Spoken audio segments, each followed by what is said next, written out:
നിങ്ങൾക്ക് കരിമീനെ പിടിക്കണോ? ഞാൻ ഒരു സാധനം പറഞ്ഞില്ല, വേറെ ഒന്നുമല്ല. ഈ വീഡിയോ ചെയ്യാൻ കാരണം ഒരു ചേട്ടൻ നമ്മളെ വീഡിയോ കമൻറ്റ് ഇട്ടിട്ടുണ്ടായിരുന്നു. അതായത് ഈ ചേട്ടൻ മൈദിട്ടിട്ട് കരിമീൻ കിട്ടില്ല എന്നിട്ട്. ചേട്ടാ എല്ലാവരും അവസ്ഥ ഇതൊക്കെ തന്നെ.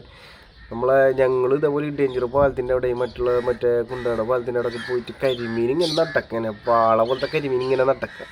നമ്മളിങ്ങനെ മൈദനെ ഉണ്ടാക്കും, നേരെ ഇടും, കരിമീൻ്റെ ഇതിൽ കൂടെ ഇങ്ങനെ വരുമ്പോൾ കരിമീൻ നോക്കും, 2 തട്ടിട്ടും അങ്ങനെയൊക്കെയാണ് പരിപാടി. അപ്പോൾ സാധനം കിട്ടാറില്ല.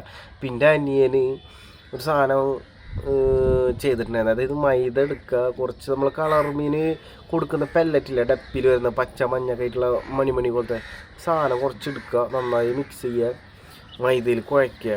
സാധനം കരിമീനുള്ളിടത്ത് കൊണ്ടിട്ട് കഴിഞ്ഞാൽ ശ്രദ്ധിച്ച് കേൾക്കണം കേട്ടോ. കരിമീനുള്ള സ്ഥലത്ത് തന്നെ കൊണ്ടുവരണം. കാരണം വെച്ചാൽ ഇല്ലാത്ത സ്ഥലത്ത് കൊണ്ടുപോയിട്ട് കിട്ടിയില്ലാണ്ട് എന്നെ പൊങ്കാലിടാൻ വരക്കുന്നത്. ഒരു ഞണ്ടിൻ്റെ കാലൊടിഞ്ഞ് എനിക്ക് കുറേ കേൾക്കുന്നുണ്ട് ഇപ്പോൾ ഇൻസ്റ്റയിലും ഇതിലൊക്കെ. അപ്പോൾ കരിമീനുള്ള സ്പോട്ടിൽ കൊണ്ടുപോയിട്ട് ഇടുക. ജസ്റ്റ് ട്രൈ ചെയ്ത് നോക്ക്. കിട്ടിയാലില്ലേ, നമ്മൾ ഓരോ സാധനങ്ങൾ ഓരോരുത്തർ കണ്ടിട്ടും അല്ലെങ്കിൽ അവരെ ഐഡിയാസൊക്കെ എടുത്തിട്ടൊക്കെ നമ്മൾ മീൻ പിടിക്കാൻ പോകുന്നതൊക്കെ.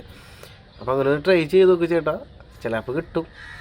ചിലർക്ക് ഇതൊക്കെ അറിയായിരിക്കും കേട്ടോ. അവനിക്കിത് എവിടെ നിന്ന് കിട്ടി ഞാൻ അതൊക്കെ ചോദിച്ചില്ല. റിസൾട്ട് ഉണ്ട്. കാരണം എന്ന് വെച്ച് കഴിഞ്ഞാൽ അവൻ പിടിച്ചിട്ട് കുറച്ച് കരിമീൻ കൊടുത്തിട്ട് രാത്രി ഞങ്ങൾ പൊരിച്ചടിച്ച സാധനം, അതുകൊണ്ട് ആ റിസൾട്ട് ഉണ്ടെന്ന് പറഞ്ഞു. അപ്പോൾ കരിമീനുള്ള സ്ഥലത്ത് കൊണ്ടിടണം, അല്ലാത്ത കൊണ്ടുകൊടുത്തിട്ട് എൻ്റെ കമൻറ്റിൽ വന്നിട്ട് പൊങ്കാലിടാക്കരുത്.